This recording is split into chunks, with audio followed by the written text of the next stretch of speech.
you go. All right, guys, welcome back to the Sean Fontana Podcast. We have a special guest tonight. He is a 5-time All-American, 3-time conference champion, 2018 Conference, Carolina Conference Male Athlete of the Year, 2019 National Cross Country Champion, and also has a PB of 13:54 over 5K and 28:32 over 10K. Ladies and gentlemen, I'm going to introduce you to Mr. Adam Craig. How you doing, buddy? How's training going? Hi, Sean. Yeah, thanks for having me on the Sean Fontana Podcast. It's nice to be a part of it.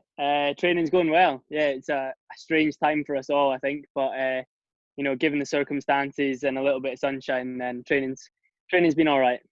Good.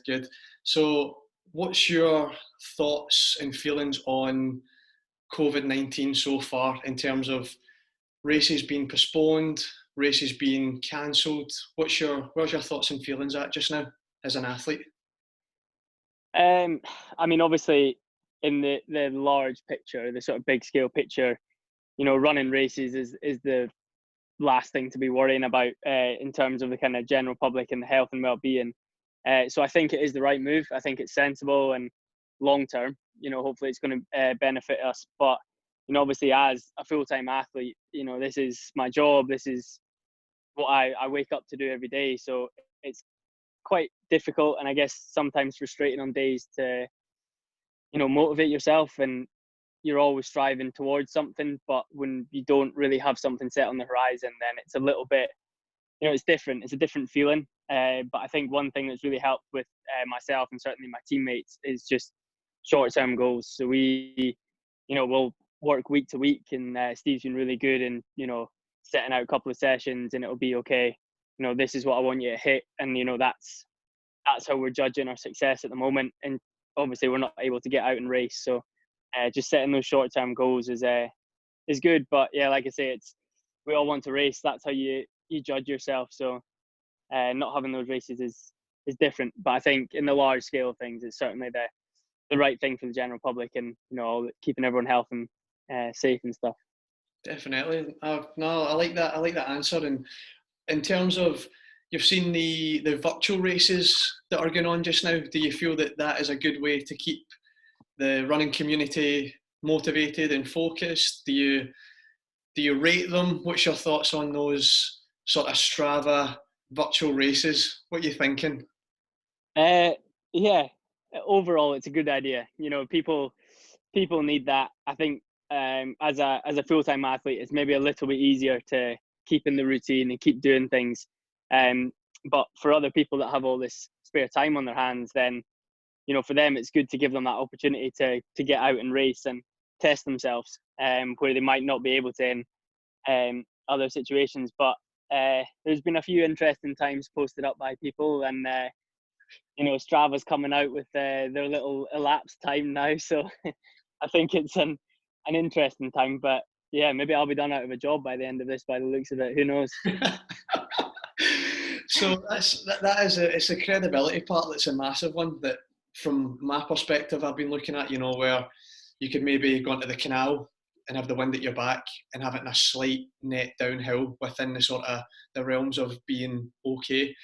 And then also I heard you talk about the having short-term goals. So my next question would be, what would be your recommendations during this uncertain time for athletes to stay focused and motivated? Yeah, I would say it's just the short-term goals, whether it's one key session in the week or a long run, or whatever it's going to be, or maybe a time trial that you do every second week or fourth week, or whatever it may be. But I think just the little things. A lot of top performing athletes talk about the 1%ers, sleeping right, eating right, and I think we all have a lot of time on our hands now. So taking the time to work on those 1%ers, taking a bit of time before you go for a run to roll out and stretch and activate, and maybe do the things that you tell yourself you're doing but you're not really, and giving your body the best opportunity to stay fit and healthy, but kind of utilize the time that we've got to have this lifestyle and although we're working within guidelines and within restrictions, you can still get out and make the most of your training. So yeah, just having those short-term goals, whether it's a key workout or a key long run, and setting the target there, and then using that as a guideline to where next week's training goes or the next couple of weeks goes. And we're working on a couple of week basis now. I think we've got 2.5 weeks until our next update on the lockdown. So maybe in 2 weeks' time, you say, okay, I'll have a little key session or a time trial, and use that as your goals, because there's no races out there, unfortunately. And maybe these virtual relays, the virtual 5Ks, it's a great opportunity to put yourself on a leaderboard and see where you're ranking against some other people. So but I think short-term goals, that's got to be the key, because long-term, we've not got a clue. Yeah, absolutely, mate. So we've spoke about the current, but now we're going to go into the past. I'm going to chat to you about when this all started, why, when, how, what got you into running. You started over on the borders. You started as an 800, 1500 metre sort of cross-country runner as a kid, and wondering why was that the case? Why did you not do sprints before, or these sort of things? Did you have a gut feeling that you were destined for the distance? Was it football background, or let me in on how you started the sport? It was just that my dad was a kind of keen club runner, and so I used to go out and run with him, but that was more as a fitness element for my football. I think I played at football up to age 15 or 16 or so, and had a couple of years of using my running as fitness for that. And then during the summer months, I'd maybe do the odd race or something, but it was never too serious. And then I remember doing a couple of the border games circuits, and I think I was 15, maybe 16, and I ran a 1500, and it was 4 minutes something. I got 50 quid for it. I think I came second. I got 50 quid, and I was like, wait a minute, there's something in this. I think I just got 50 quid for 4 minutes work. So I kind of liked the idea of that. And from there, joined, one of the local running clubs, and it was more the coach that took me on initially. He was a sort of mid-distance guy, decent runner back in his day, and that was where his expertise were. And I guess at that time, 8 and 15 was long distance, for a 16-year-old. I certainly wasn't looking at a 5K or a 10K at that age. So I think it was a good way in. And, I was looking at the power of 10 now. I'm, not too proud of the early days, but, it was all right. I was a decent runner when I was younger. But, yeah, I think my roots were always going to be in the longer stuff. And there's a local cross-country series down in the borders that goes round. I think there's 6 different locations. And I remember I must have done that as a kid, the local race in the town. And then as I got older, I think when I was 15, 16, I started doing the whole circuit, the whole series. And, it was running pretty well. So I think it was just, I've always had a good engine on me, and I've always been able to go those distances. But when I was younger, it was, 8s and 15s that were the long distances at the time, I guess, and they were deemed that. So, yeah, that's how it started. Yeah, looking at your progression as a junior into the senior rankings, there was some things I've loved how you've came through from junior to senior, and also one of the things that I highlighted was there was an Edinburgh cross country race in your under 20 age group where you finished 59th in the cross country. Yeah. And in 2019, you stood in the start line for Scotland in the international race against the USA, Europe, Great Britain under 23s, and Scotland B on the BBC. And just that trajectory is, I just look at it and I think that's really inspiring, because a lot of athletes are the opposite. Not a lot, but there's a fair few out there who you think are going to be amazing seniors because they were amazing juniors. And then there's other people who you maybe wouldn't have rated as a junior that have now came through in the senior level, and you're like, wow, where did that come from? and it just shows that year on year, from under 20 into under 23 into senior level, the consistency and the hard work is paying off for you. So that was something that I found really inspiring. Something where I bet nowadays you would throw your spikes at somebody if you finish 59th in a cross country now. You're that much ahead of the game now. It's amazing to see. And you also finished overall in the 2019 Scotland race. You finished 4th overall. Your 1500 metre time was the 4th fastest that day also. So that's a huge achievement against the rest of the world, Europe and the USA and Great Britain as well. So it shows how far you've came on. And that's actually probably came across as well as how humble you are about knowing as a junior, you were like, well, I'm all right. I'm not great, but I'm all right. And you've just kept your head down and kept working hard, and you've shown that hard work pays off. And that moves on. So in 2014, you started dabbling with the 10K. You ran around 31 minutes for 10K. And then in 2015, you decided to make the move to America, to Mount Olive. And I just want to get a quick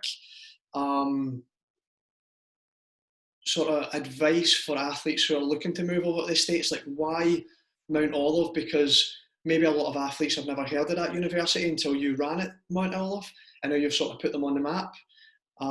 What made you go to Mount Olive University?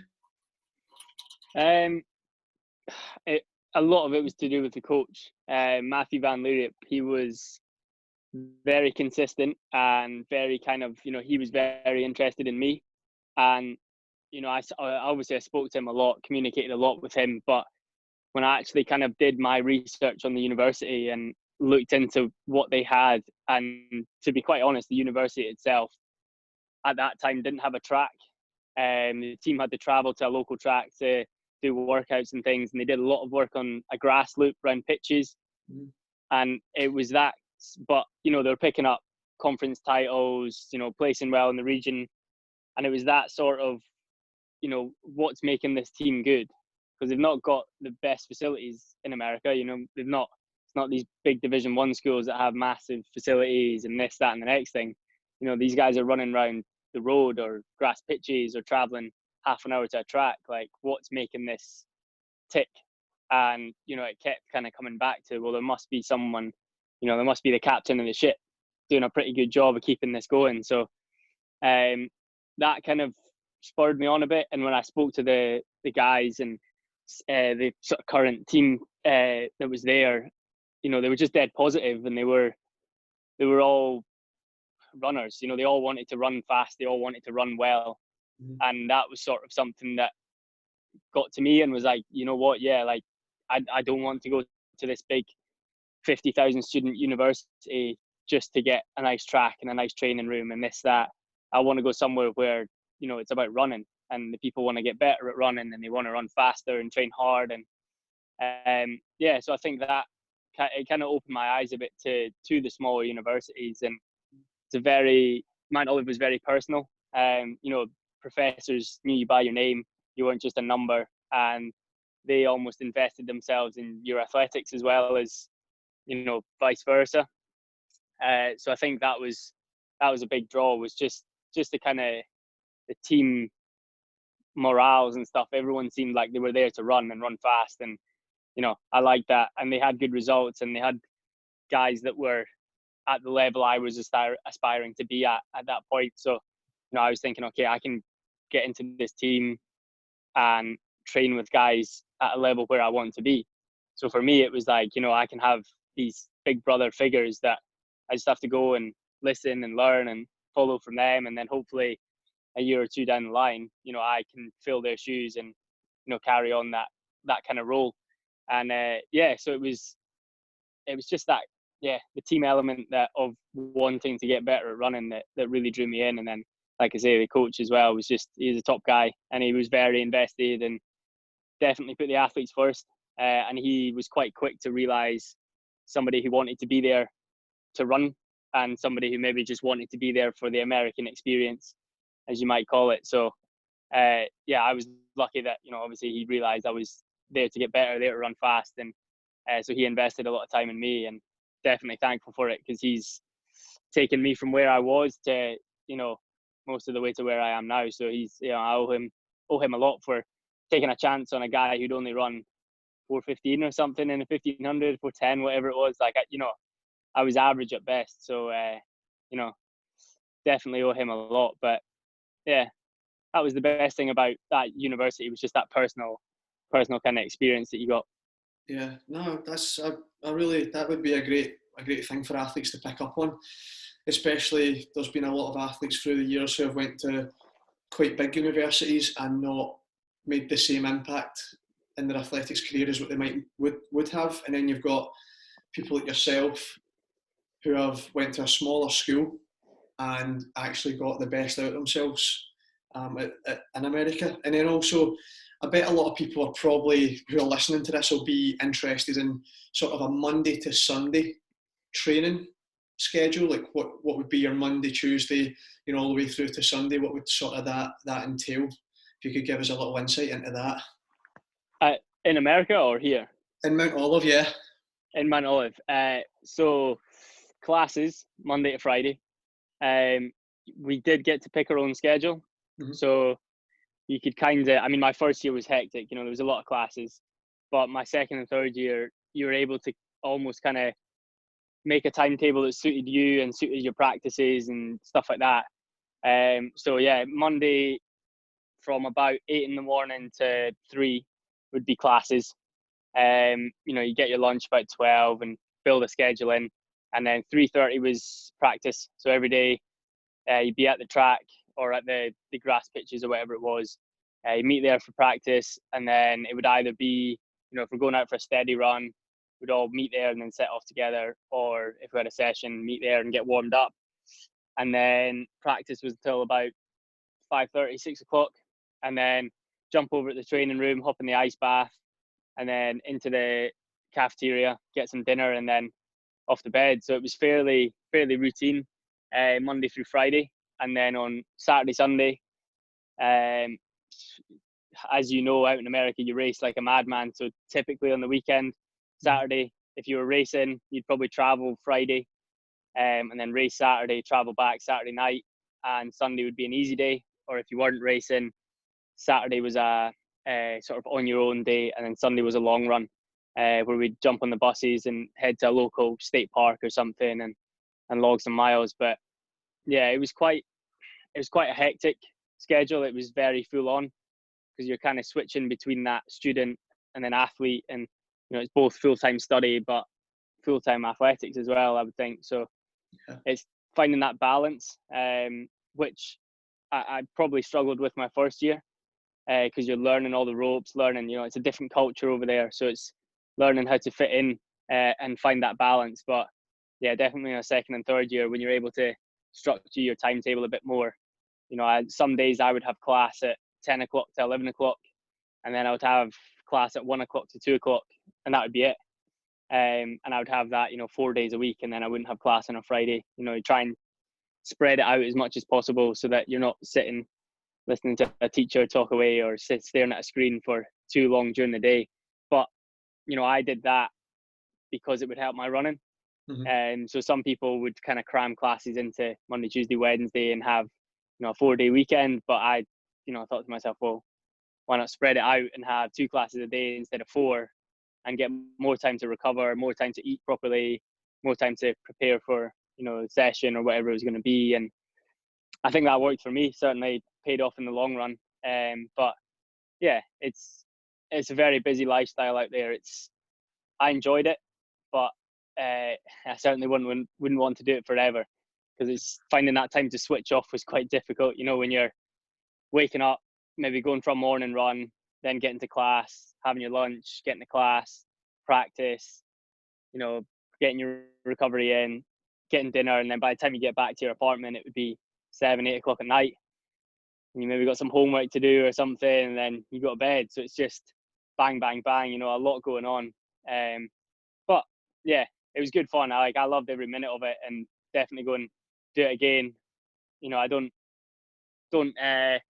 regret anything about the decision to go there. It was hard work at the time, and I think during those 3 years as well, I missed maybe a bit of racing in the summer back home. but the opportunities that going out there gave me, are second to none. So that busy lifestyle and 7-day week was definitely worth it. Good. And in terms of the training that you're running and things, was it on the Monday through Sunday? Would that be, easy on a Monday, session on a Tuesday? How did that work in terms of your running schedule? So we were typically session we were Wednesday and Friday, right? Unless we were racing, and we would go Tuesday, Thursday. So it switched from week to week, but yeah, a typical week would be Monday was an easy run, maybe an hour, and then Tuesday would be a medium long run. So we would jump on a bus, travel like 20-30 minutes to some trails nearby and do 12-13 miles. And then Wednesday would be a session. Thursday would be an easy run. Friday would be a session, sorry. And then, Saturday would be what in the NCAA, there's that required one day of the week where the athletes don't have to meet for practice. So we would take that on a Saturday. And it would just be, again, easy 5, 6, 7 miles, whatever you wanted it to be. And then Sunday long run. Yeah. So we've got 2 hard workouts and then a long run in that sort of 7-day cycle. Brilliant. Yeah. And then as we've went through, as I said, we went through America. You're 5-time All-American, you're 3-time conference champ. You come out of Mount Olive, in such great form. When you finish in around 2018, the summer of 2018, you finish Mount Olive. You're coming into your element in the winter season. That 2018 winter season is, in my eyes, I don't know about yourself, is where everybody started to know who Adam Craig was. You're back in Glasgow, you move into a flat on your own. You move to Glasgow because you were informed that you'll be training with athletes round about you. There'll be a better setup for you in Glasgow than down in the Borders. And you move on to the winter cross country and road season, and you open up at your first 10K in Glasgow. You come first and you run 29 minutes and 43 seconds. And I think that was on your own. You done that solo. And that was only around, 3-4 weeks back from training? Yeah. From a break, yeah. Then 2 weeks later, another big one. First, Elite Abidash, running for Scotland. And that was in 29 minutes and 8 seconds. So as you move through from 2015 all the way through into 2018, you're developing through America. What did you? I think you were still with your American coach at the time as well when you were in the 2018 season back in Glasgow. Do you feel that connection you had from the States all the way through to then has helped develop that first part of who we now know as the elite Adam Craig? Yeah, definitely. I think that 2018-2019 season, would have been my senior year in America. So I was only out in America for 3 years. Mm-hmm. So my coach at university, he was very much a kind of long-term thinker, and developing athletes for the long-term gain. It wasn't get fit fast and perform within a year. It was get fit over a year or two and then perform for a year or two over that sort of 4-year cycle. So I think it was a product of the produce. Basically, it was putting in those years at Mount Olive, and then when I came home, like you say, I made that decision to move to Glasgow and to really kind of dig my nails in and give it a good go and try and get to the next level, because I've always wanted to be an athlete, whatever it was going to be. I wanted to be a professional athlete in whatever sport, and then obviously making that decision for running when I was younger. So coming home, it was, I knew coming off the summer season. So I did race the British champs in 2018 when I came home, and I think I got lapped by Mark Scott on the home straight, and that was a bit demoralising. But yeah, that was just a tired body after 3 years in America. But took that time, a bit of time off, and then building up. And I could see from the sessions that I'd been doing, and obviously feeding back to my coach in America, and we were kind of like, okay, I'm pretty fit and moving pretty well, so let's just go bang the watch on and let's just try and run 30 minutes in Glasgow and see what happens. And I think I went through 5K in 15 minutes. Like you say, I was by myself, so I was able to set that tempo myself. And then gradually the last 5K, you just start clipping on a little bit. And 29:43 was a nice surprise, but it showed, I was pretty comfortable. And so it was like, okay, all that work that I've put in over the years is in there, and it's ready to now start coming out. And I wanted to make a name for myself. I wanted to, like I said before, I felt like I missed some racing whilst I was out in America, because when you come home, the summer season just doesn't really fit into the schedule. So I felt like I missed some. So I wanted to come home and, let people know that I was home and show that I wasn't just a time on a bit of paper. Because it's easy to look at someone's power of 10 and, he's run 13:58 in America. That's great. But people want to see it happen in front of them. And then they go, whoa, right, okay, this guy's all right. So, yeah, Glasgow was nice. And then obviously Leeds, Abu Dhabi, it was the same thing. The training sessions that I'd done, myself and my coach had spoken, and he just said, right, if it's a fast course, put your watch on and just go and run 4:40s as long as you can. And I think at about 3-4K into the race, I could feel the pace was slowing, and I thought, this isn't my plan. So I just thought, I'm going to put my neck out here, keep running those 4:40s, and I just ran away from everyone and ran 29:08, which was a nice surprise, definitely. I mean, I knew I was going to run quick, but I don't think I was quite ready to see 29:08 on the clock. So, yeah. But like you say, it's just that was a product of all those years, just putting in the mileage in the weeks and, maybe not performing amazingly out in America, but coming home and then getting those results in what would have been my 4th year of that cycle with my coach. So, yeah, no, that was certainly a good way to announce that I was home. Yeah, no, definitely. And then we move into sort of the back end of 2018 into the start of 2019, where you open up your cross country account as well. So you've proved dominant on the road. You're switching over to cross country, which is a little bit, it's a change of surface, so it's softer, strength based instead of the speed based fast surface at the road. You're finishing 6th at Cardiff. You're finishing 1st at National Cross. Your first national title, and within there you're finishing 2nd in Armagh in 13:45 as well. So there's a great what the listeners would probably like to know is, what were you doing in training, again Monday to Sunday, that allowed such great performances? I know there'll definitely be, number one will be consistency, but what was your week made up of to allow these great performances to happen? Yeah, I mean, you nailed it on the head there, just consistency. But it was continuing to develop the base that I'd built.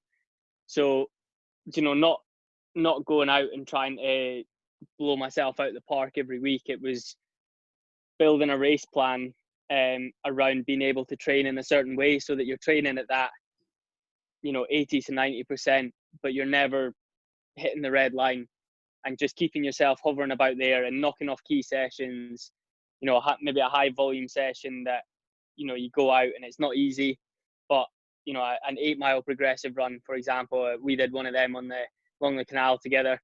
But, just hitting those 80 to 90% sessions, that means that when you go into a race, you're ready to go.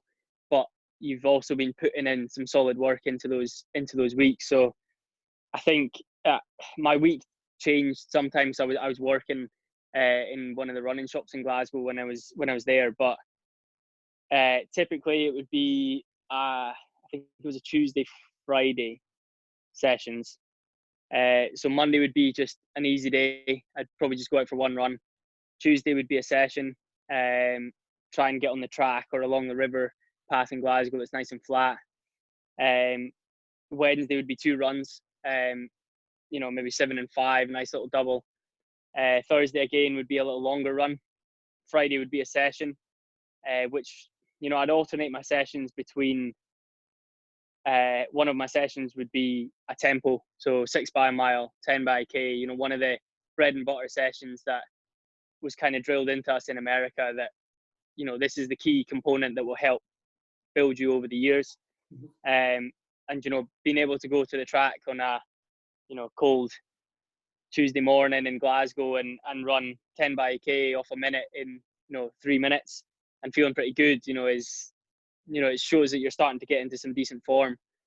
And so I was going and just knocking those sessions off. And then my second session would be, something a bit more specific, maybe a couple of miles tempo, and then some 800s or some 400s or something a little bit quicker, maybe pushing on for that 5K race pace and getting down to, maybe mile race pace at the end, and hitting all those elements that would just, but again, not going over that red line. So you're keeping yourself controlled within that session, so that come the next race, a week, 2 weeks down the line, whatever it is, you're ready to roll. And having a bit of confidence, I think, helped me, because I knew I was coming into these races as a relatively unknown. I mean, I know I'd had a few good performances, but going into Armagh, it was an international field, and for me, I mean, honestly, I'd never done the race before. I hadn't really seen much about the race, so it was a whole new experience. And I kind of went into that and just thought, I'm just going to push the front here, and I'm just going to keep pushing, and then you come away 13:45 in second place. And that was when I started to realize that, things had progressed on nicely throughout the year, and getting on to, obviously picking up that Scottish title as well for the cross was a good day. But it was just another indication of that level of fitness that had kept building and building and building, and just keeping, I mean, the plan for my week was very similar to how it was in America. I just had that added element of a working schedule and things like that. But yeah, it was just those key 2 sessions. One was tempo, one was a bit more specific in a long run. And that was, it's as basic as that, really, for it. Yeah, I feel a lot of people, the reason I think I'm asking the questions, because I think a lot of people who would be listening to the podcast are looking for the secret recipe, the secret answer. And more often than not, it's actually quite a boring answer. It's consistency, discipline, and just keeping to the schedule, and that's it. It's you're trying to let the people know the same bricks that build, a council flat, are the same bricks that can be built to make a mansion. They're the same bricks, but they can be used mediocrely, or they can be used to build a masterpiece.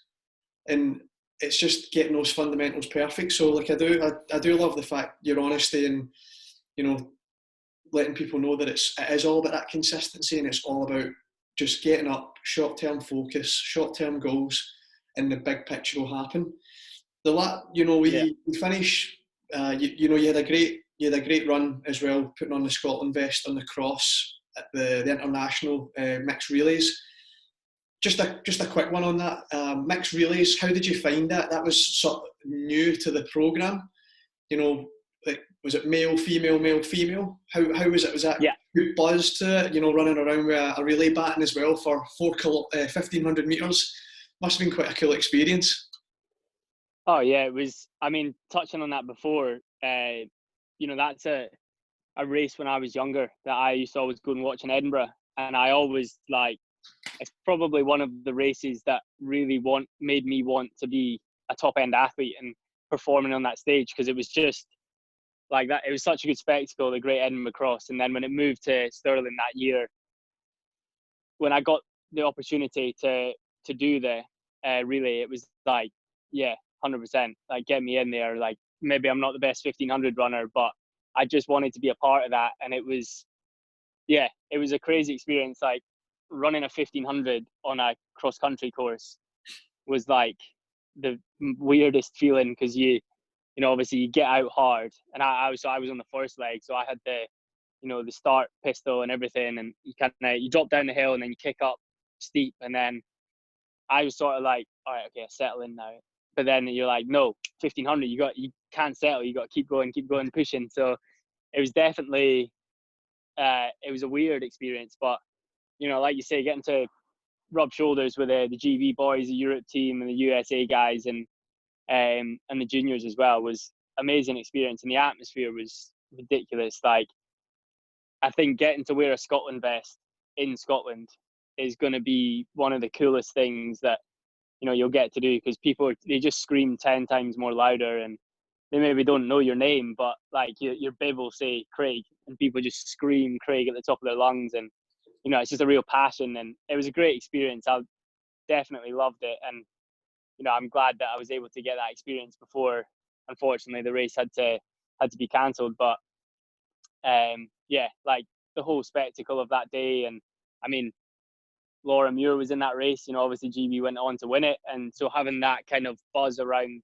the race that you're in, maybe you're not directly competing with them, but you know, just being in that kind of buzz and the hype around it, and you know, it was cool. It was a definitely almost a bucket list race to get to tick off, which was nice.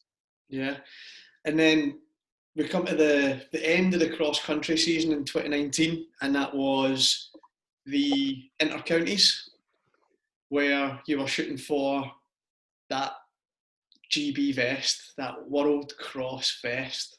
Now, just, you know, was it the weekend, 2 weekends after the Scottish Championships? Yeah, 2 weeks after. 2 weeks after, and you know, you're on a high. You know, you've PB'd on every, you know, 5K, 10K, you name it, you're in fine form. In your head, you must have been looking for that red, white and blue vest to be crest upon your chest. Now, just, you know, talk me through, you know, the race, how you felt before, after, just, you know, talk us through it. Yeah, so it was, I guess I've got a bit of a confession. I'd actually built my season around the indoor season. Right. So when I raced the British Champs, that was where I'd kind of tried to get my peak. And you know, I had a bit of a shocker at the British Champs, but you know, that's a learning lesson. And then I think the Scottish Cross was 2 weeks after that. Mm-hmm. So I was able to hold my form and kind of keep that fitness there to the Scottish Cross. And then I didn't really have the inter-counties in my plan, but because the Scottish Cross went so well, it was like, okay, I'd be an idiot not to throw my name in there. So the 2 weeks leading into it, my training was terrible, to be quite honest with you. Like, my body was tired, I was tired, I was ready for a break, ready to kind of take the foot off the gas. But like you say, there was that GB vest just dangling, you know, just out of reach. And I thought, you know, I got to go for it. So I tried to string together as much decent training as I could in that 2 weeks, just to keep the form there and the fitness there. And unfortunately, I was lagging a bit coming into Loughborough, but you know, I was still in decent nick, but I just didn't have that.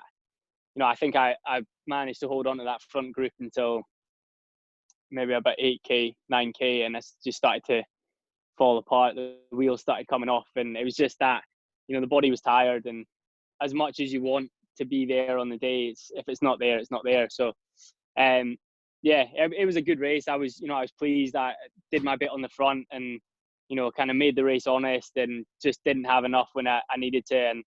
But the guys I was racing against, you know, they went on to run unbelievably at the World Cross. So definitely not disheartened by it. But a little bonus that came from that was I did get offered the first reserve spot for the World Cross team, which was quite nice, just because of my performances earlier in the year. But it's obviously not the same as actually getting on the squad. So it was probably a bit of poor planning, and you know, maybe I should have made the sensible decision and maybe not raced. But you know, when you're fit and you're going well, you're riding off of confidence and hoping for that perfect day. And it was it was just a tough one to take, I think, because I knew the fitness that I'd had just 2 weeks earlier, would have got me on the team 100%. And if I'd had that race on that day, it would have been spot on. But yeah, warming up for the race, everything feels fine, and you're telling yourself, I'm good, I'm fine, I've got this.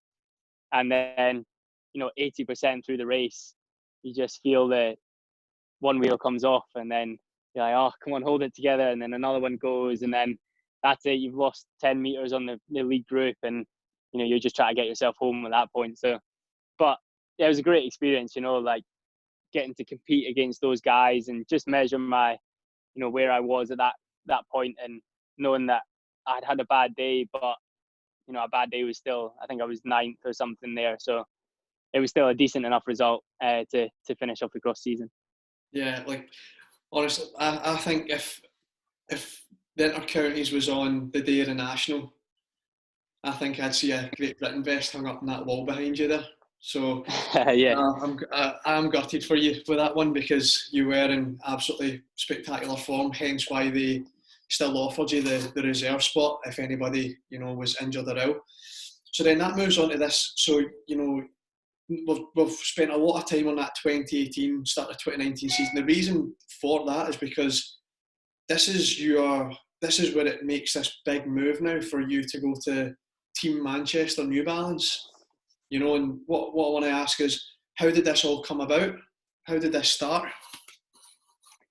So, I mean, I'd known about the team, and, during my time in America, I became a bit of a running geek, and, I really started watching all the workout videos and flow track and getting involved in the running scene. And I knew of the team, and, I kind of followed them. And it was actually, I made a little remark to one of the guys in Armagh when I crossed the line, and, shaking hands and stuff. And I just jokingly said, what have I got to do to get a spot on the team? And, the guy just said, just get in touch with Steve, have a chat with them and see what happens. And so I kind of just thought, why not? And sent Steve an email, and Steve Vernon. And just, it kind of transpired from there. I reached out to him, which, I mean, he gets a lot of emails in the day, and to get a response from him was a bit of a surprise. But I think, I'd kind of shown my worth over that year before. And certainly at Armagh, running 13.5 and 13.45, and having Johnny Mellor running 13.46 just behind me, I think that put me in a good position. So, I literally just kind of stuck my neck out there and thought, what, this is an opportunity that I would like. And, I'd love to be in the position to be on a professional team and kind of reach that goal of being a professional athlete. So, just sent an email, much the same as how you get into university in America. You stick your neck out there and try and sell yourself to somebody and see what happens. And it was actually at the European Championships in Glasgow. Steve was up there because he had a couple of athletes in there. So, we'd arranged to have a sit down and a proper face-to-face meet. Nothing official, not signing any contracts, but it was just, put a face to the name and have a chat and see what it was all about. And once we'd had a chat, I think he was quite interested in myself, and obviously I was very interested in him and the team and all that was going on there. So that kind of got the ball rolling, having that just quick sit down chat.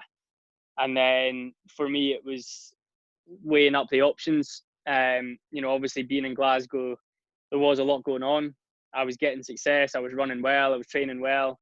So it was whether, was making the move the right thing to do, and weighing up all the options. And after a couple of weeks, it was like, I came down and I visited the team and stuff as well down in Manchester, and met everyone and went for a run. And it was just like, nah, this is definitely somewhere I could see myself, and it allows me to, hopefully invest a bit now to then hopefully see the results down the line, and the support and stuff that the team gets is incredible. So it was definitely an opportunity I couldn't pass up. So it was just sticking my neck out there and hoping for the best, and it actually worked in my favour this time. So yeah, so here we are. I know you've been on an upward trajectory all the way since you touched your feet back down in Britain. You know, it's been great to see, and you kicked off your first race for Team New Balance Manchester at the Vitality 10K, if I'm right. Yeah. Off there, showing the lovely yellow vest. Then we went on to Highgate, you know, where we went away to Font together for 4 weeks. Sorry, 5 weeks. And, you know, you get a lot of good quality training in there. And then you get a call saying that you're getting in the A race at Parliament Hill. Now, just, you know, talk us through Highgate. Everybody speaks about Highgate so highly. What was your, you know, this is you now in big dog race on the track. You know, how are you feeling? When you get the text, when you get the phone call, and then where's your mind at during come race day? Nervous as anything.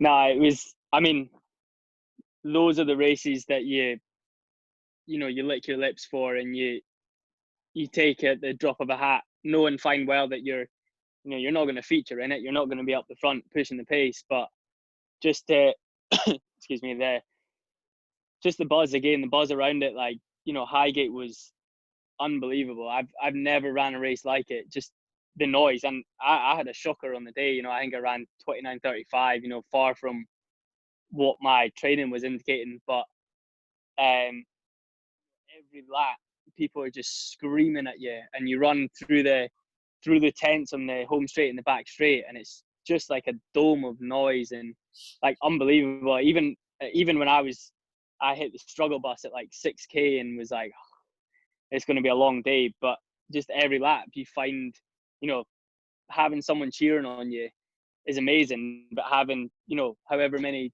hundreds of thousands of people were there, like, it's just madness. And, you know, they maybe don't know exactly what's going on, and they maybe don't realize that you're having a bad day, but you're still in that race, and you still got, you know, the GB boys taking on the rest of Europe, and they're half a lap in front of you, but people are still going crazy when you run past. And yeah, it's unbelievable. If anyone hasn't been, or if anyone wants to, you know, find a love for 10K or for long distance running, get yourself down there and, you know, get in those beer tents, because it's an unbelievable atmosphere and a crazy experience.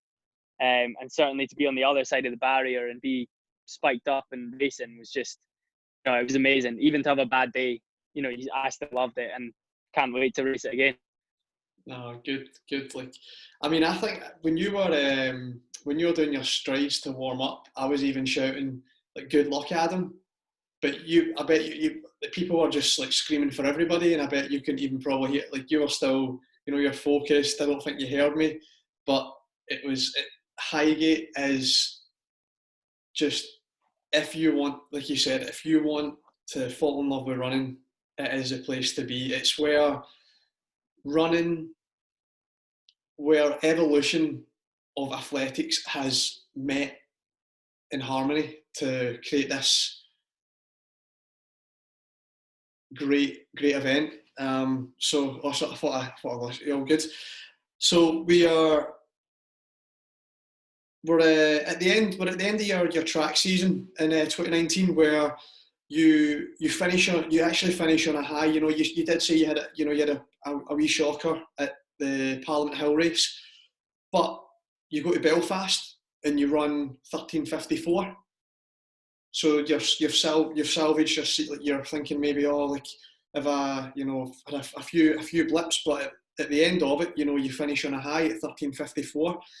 So how did you feel during that race? And then also, for people maybe who are aspiring, like myself, to break 14 minutes for the 5K, what sort of training were you doing that would help you indicate that you were in shape to run the 13:54?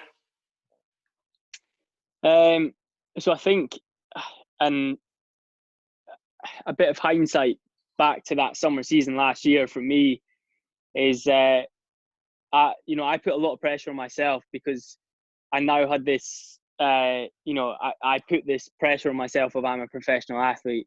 I have to be performing at this certain level. And so I think I probably made those races harder than they actually were for me. But again, I mean, one of the key attractions to Team New Balance Manchester was the training philosophy that Steve has with us is very similar to the training philosophy that my old coach in America had. Mm-hmm.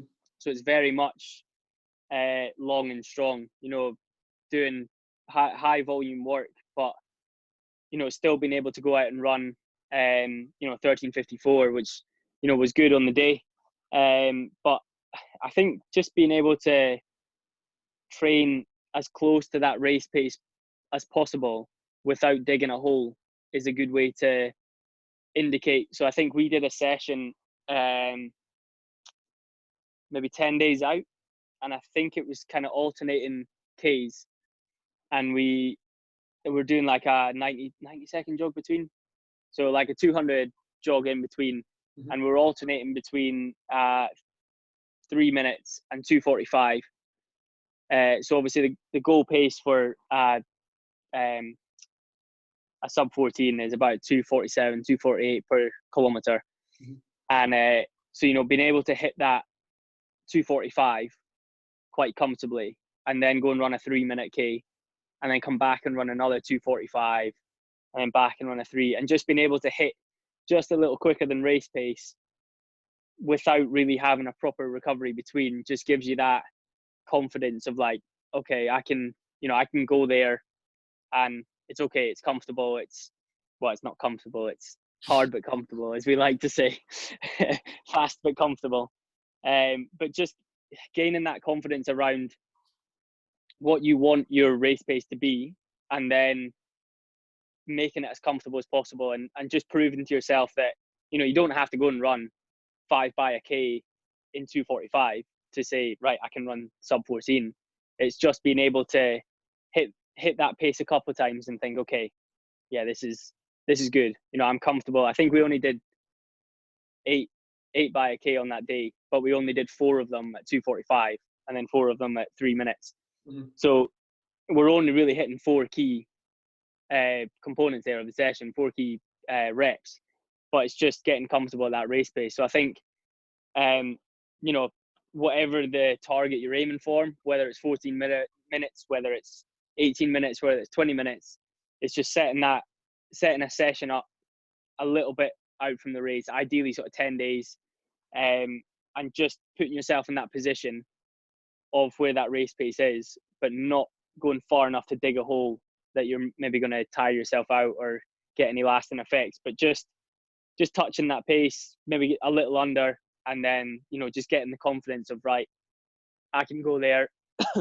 I don't even think we put spikes on that day. I think it was just doing it in flats, so knowing that you can go to that place in your flats, so that come race day when you spike up and you've got the buzz of the race around you, just having that confidence that I can go there, and then get in the race and hang on to the pacemaker for dear life. Yeah, no, good. I mean, so we finish up the track season of 2019, and we start to move into the cross again, and you go to the Liverpool cross country, and it didn't seem to go quite the way you wanted to in comparison to what the previous cross country season was looking like for you. But 2 weeks later, you then go to Telford and you run one of the quickest, most ridiculously fast 10Ks I've ever seen. It's getting close. At that point, was that a Scottish record at that point before Callum? No, it was third fastest. Fastest. Yeah, so Bucci has run 28:28, so he's within shooting distance now. Yeah. And then bang. And then there's Alistair Sutton, I believe, has the record had the record at 28:15ish or something, 28:18. And then obviously Callum went on later on last year.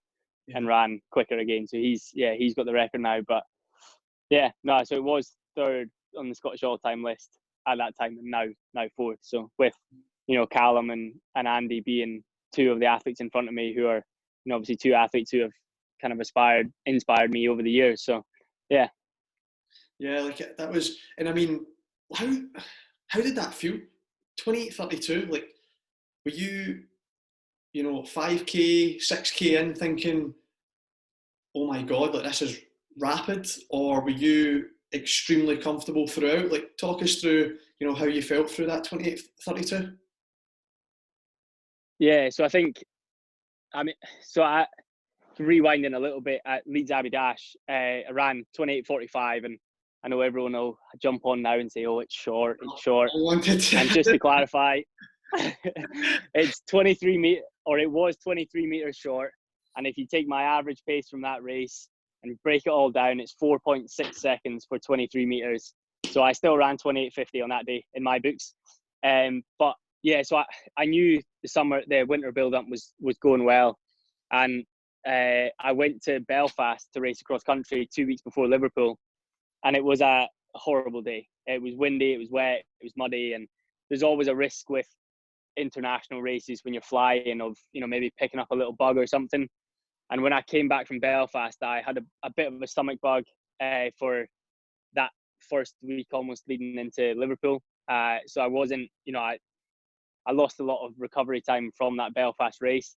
So then coming into the week of Liverpool, I was almost playing catch up, trying to recover and get my body right. And I think on the day at Liverpool, I didn't have the energy stores, and I wasn't, I just didn't feel good from the gun. And like you say, the fitness was there, I had the ability, but just having that little bug for a few days, 10 days before, just kind of knocked me back a little bit.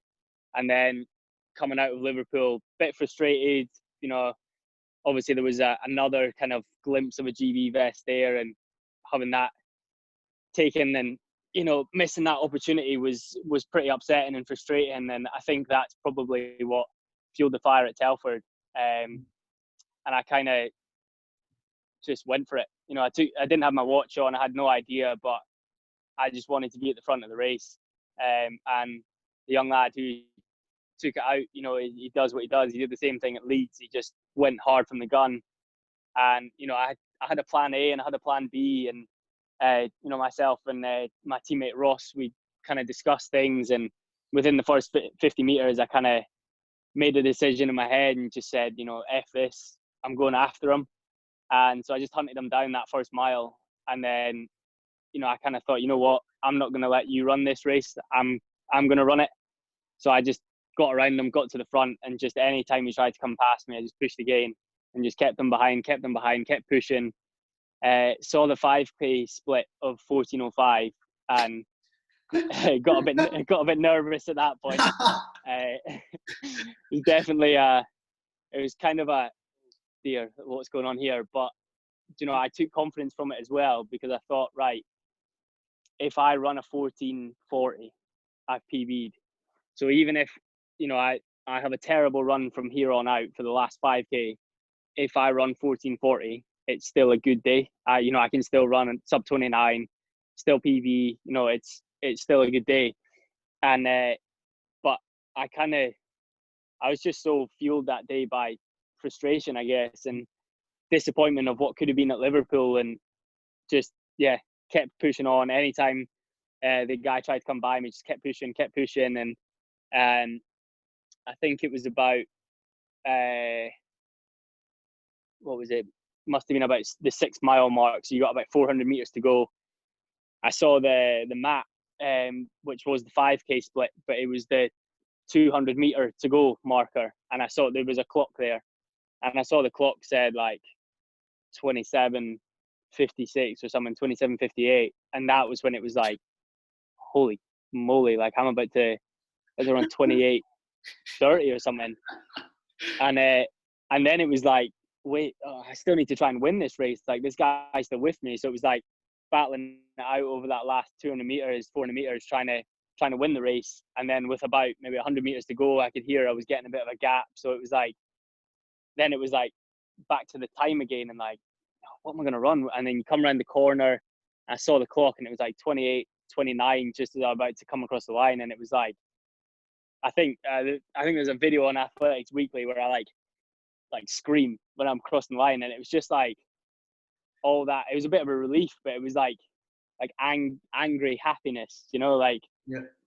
proving to myself that, I was fit and I was in shape to do well at Liverpool. And unfortunately the performance came on the wrong day, but it was just I guess a bit of a relief that, all the work that I'd done and all the indications that, I'm fit and I'm ready to run were there, and it had come out. And, I was not expecting to run that fast, but at the same time I kind of was.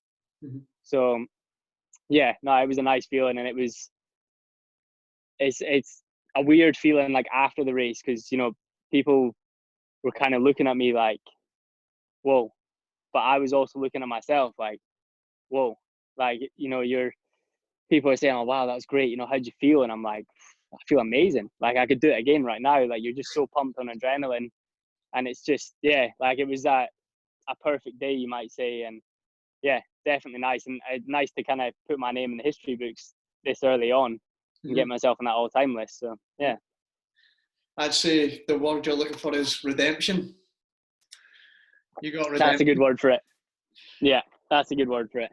And that's, you closing out 2019 in style that way is, spot on, just the way you want to like sign off that year before you go away in 2020 to Albuquerque for another altitude stint. And you raced at the New Balance Games as well with all the pros. Again, you're on their own, so you're in amongst the stars of the show. And this was setting you up for the 3K for the British Championships in Glasgow. And it took a little bit of a funny turn because, it was all geared up towards being the 2020 World Championship qualifier for China. And they say, the stadium wasn't built in time or whatever. Coronavirus was let out. We don't know. So we'll just leave it at that. Who knows? But, it all goes a bit tits up. And the British Championship seems to not hold the accolade of the World Championship qualifier. So, a few athletes are humming and hawing about doing it or not. Your eyes are set on the prize, and it looks, we're talking a couple of weeks before that, and it looks really good for you to really win one of your first British titles, and you made the decision from the National Cross to defend your title or to go and do the British 3K Championship. So yeah, talk us through what your, sacrificing the cross country, defending your title, but going for that, one of those British medals. Talk me through it. Yeah, so it's something that Steve has kind of started to, I guess, introduce into the plan. Is, I like the long stuff. I love the cross country. I love racing on the roads, and I'm not so comfortable or confident when it comes to the shorter stuff. So when I go on the track and do, a 5K, I'm relatively confident at, but dropping down to a 3K or a 1500, I get so nervous, and I'm just, it's a different feeling of, obviously hitting that faster pace, but a shorter time, so you don't get that time to settle in. But it's something that I'm uncomfortable with, you might say. I'm maybe not as confident at, and it's not my comfort zone. But I learned a lot from that season, even though it wasn't a perfect season. There's a few mishaps on the way with races and things, and the British champs didn't go to plan. 5th place was, I think, far from what I wanted, but it was just putting myself in that championship experience. And yeah, I would have loved to have gone back and defended my title at Falkirk and try and get another Scottish title, but it was more what was going to give me the biggest opportunity to gain the most experience from. And probably having you might say a slightly lower key British champs. You've not got the big names there with the world indoors taken away. it kind of opened it up, and it was like, okay, I'm going to a British Champs thinking, right, I can medal here. Mm-hmm. And that's not a position I've really been in before. Mm-hmm. And if I was to race the cross, I would have gone to the cross thinking like, okay, I should be on the front here. Like, I should be in the medals. And if I'm not, something's going really wrong. But I would be comfortable in that situation. But at the British Champs, I'm racing that 3K faster on the track, a little bit more out of my comfort zone. So that was the decision. We'd made the decision to race indoors way back in, November time, before all the coronavirus stuff came out. So when it got closer and closer to the British Champs, my head was still in the British Champs. I was never going to switch and race the cross, because I'd gone to Boston, like you say, and bumped shoulders with some top dogs there, and just the experience that I gained on that day was, amazing. And another massive kind of event with, the atmosphere was ridiculous, and kind of the hype around it as well was amazing. But it was uncomfortable for me. It was putting myself in that fast-paced race, and when you're sitting in a train and you're just hanging on for dear life from the gun. But it's only 8 minutes long. It's only 3K, so it's okay. But yeah, so that was kind of the decision around the indoor season and the British Champs, regardless of what happened with the world indoors. It was just what's going to give me the best experience for the long-term gains here. And, being able to run a good 3K is going to help with the 5K, and that's going to help with the 10K, and that's going to help with the half, and, so on and so forth. So it's being able to piece together the puzzle with, hitting every avenue, hitting the short stuff, hitting the long stuff, just getting all that in there. So I maybe didn't perform on paper the way I wanted to in the indoors, but I've definitely kind of gained a lot of experience and life lessons and race tactics and things like that. So yeah. Oh, good man. It's good to, like you said, not many people in their life can say at a British Championship, I could medal today. If everything goes perfect, I could medal. I don't know what colour, but I could possibly stand the podium. And that's, you've already achieved the gold at the cross country. You've done that already. Yeah, you can go back and reclaim your throne, but again, you want to go and do something that you've never done before, because it's going to set you up to be a better athlete when the time comes again in the outdoor season, or whatever it may be now in maybe 2021, where that position is going to come back again, and that's where you're going to get selected for the vest that you want, and that is that Great Britain vest. So, I do commend you going for the harder option, to go and chase that British medal. So I really respect that from you. That's something that I think a lot of people respect about you, is that you are, one, that you're super humble, two, you're hardworking, but the way you race is so honest, and how bad you want to get after it and understand, the opportunities that are in front of you. You never take them for granted. It's really admirable. And then, like that, I'm guessing, we're now coming to the point where we're looking towards the outdoor season. But there's just a tumbleweed rolling across the road. Everything's shut. Everything's on lockdown, and we're just waiting to see what happens with everything. So the last sort of bit of information I got, which was really a shock, was the Berlin Marathon has been cancelled. So I'm looking at that and going, is the London Marathon getting cancelled? Yeah.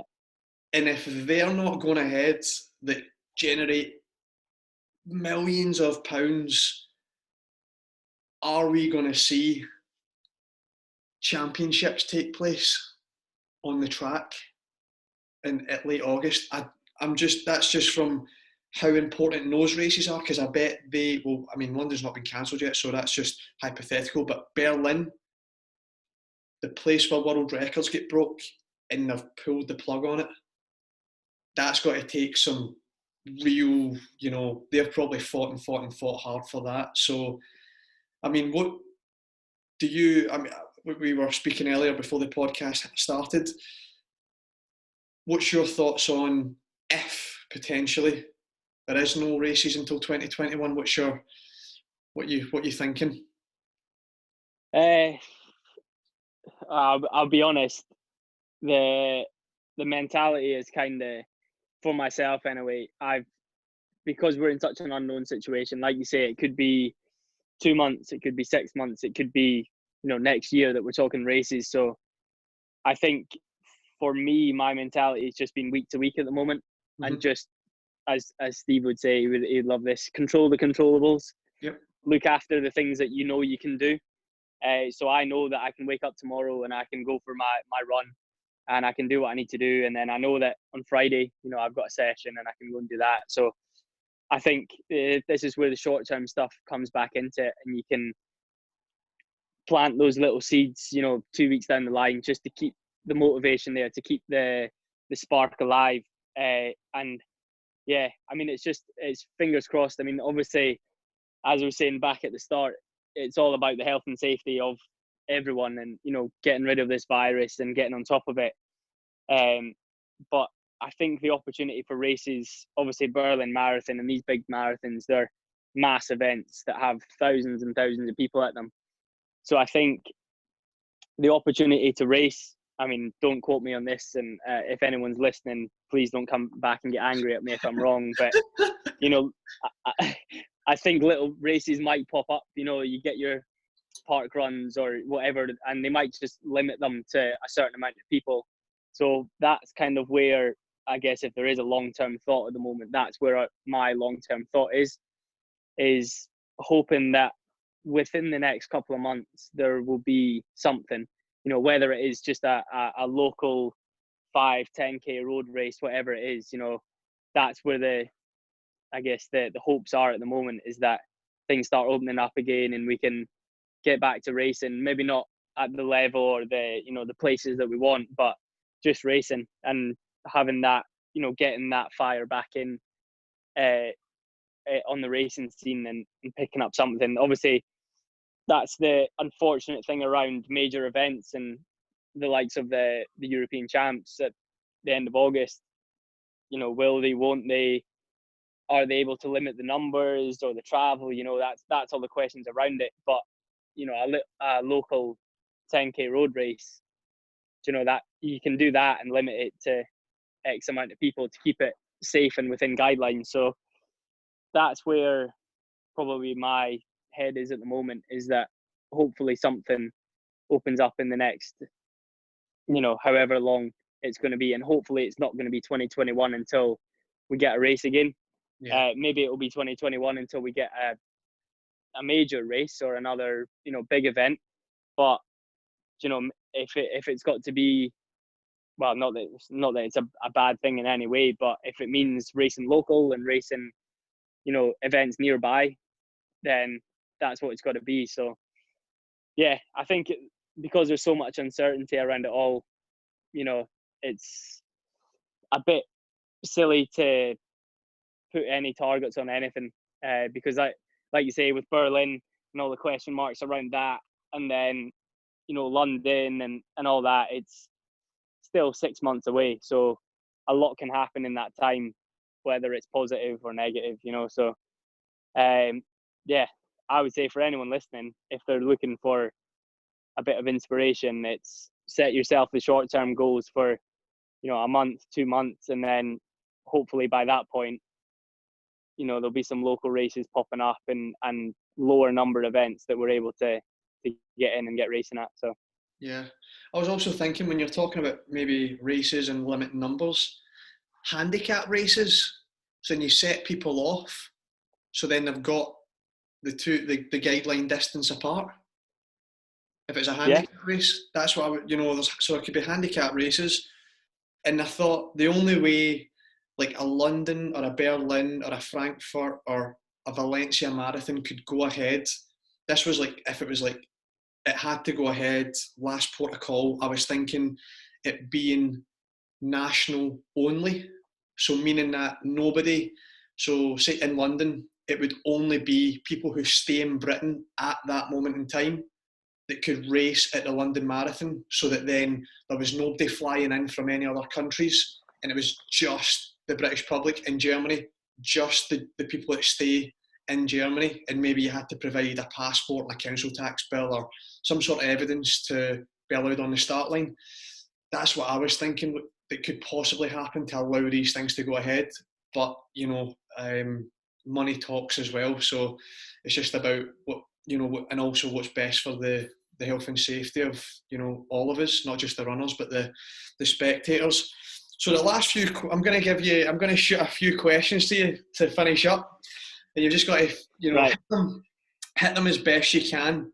All right. So we're going to finish up with, give me favourite food. Oh, pizza. Favourite trainers to run in. New Balance 1080. Hashtag promo. Favourite artist to listen to while you're running.